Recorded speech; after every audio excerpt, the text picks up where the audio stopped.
final safety car as it comes out at turn number 9. We'll move off to the right and head for pit road.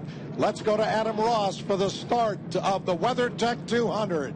Marc-Antoine Cameron, the 96 GM Paillet sponsored machine on the pole. Gary Clute in the 59. I think the car to watch is the 74 of Kevin Lacroix. He is going to be hyper-aggressive here to start this. A snail's pace out of turn number 10, but the WeatherTech 200 is underway.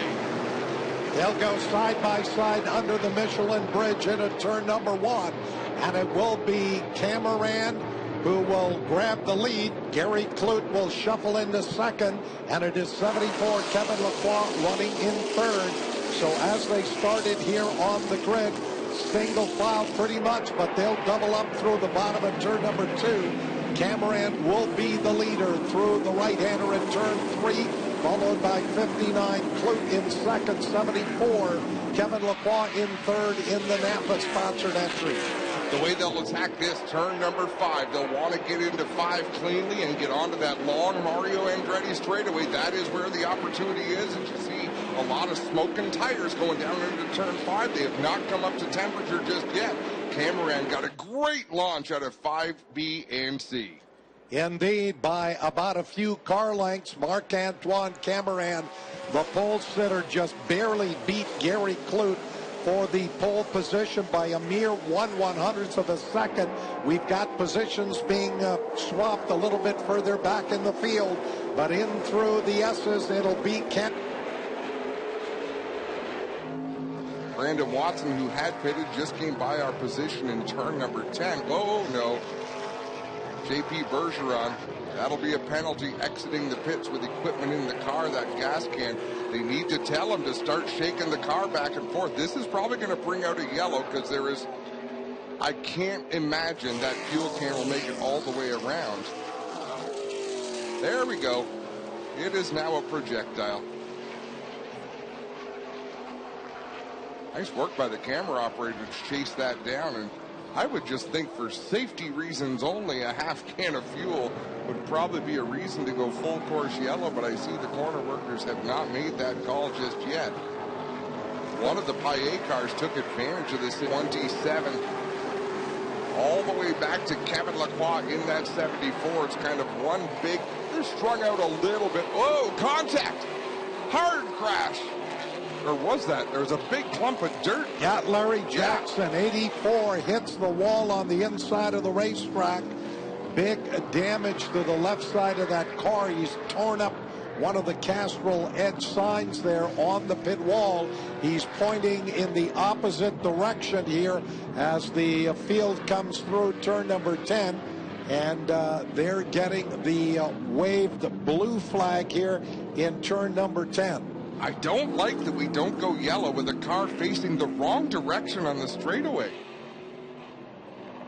And now Jackson has got that car turned around and will continue down the racetrack. Yeah, we've gone full yellow because I was down day, ran some good laps out there, but something has gone wrong, and the crew not quite ready for that driver to come along to pit road, so they will try to assess the situation and get him back on the racetrack.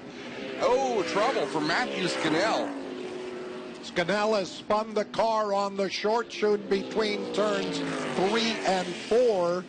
That car sitting at the side of the racetrack. I'm not sure if one JP Bergeron, and rounding out the top 10 is Sam Fellows in that curved Chevrolet. Gary Clute took a swing at Kevin Lacroix, couldn't make the pass. That opened the door for Trayton Lapsevich. Clute tries to close the door on Lapsevich. Lapsevich says, you don't need your back bumper, I'm going to rip it right off the 59. Kind of mutual, one car turning to the right, one car turning to the left. Big old chunk of debris on the backstretch. Debris on the racetrack in 5C. The rear bumper of Gary Clute is sitting in the middle of the racetrack as we come up here on what would be the completion of lap number 49. It'll be just 2 laps to go as Gary Clute, 59, holds onto the number 3 spot.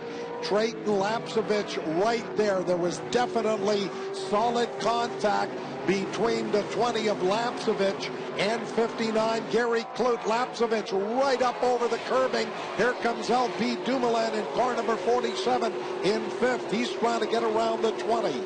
We remain under green.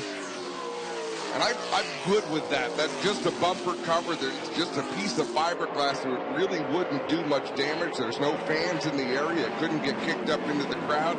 So we keep this race under green. Can Gary Clute close back in on Kevin Lacroix? Can Trayton Lapsevich close back in on Gary Clute? He's got LP Dumoulin right behind him.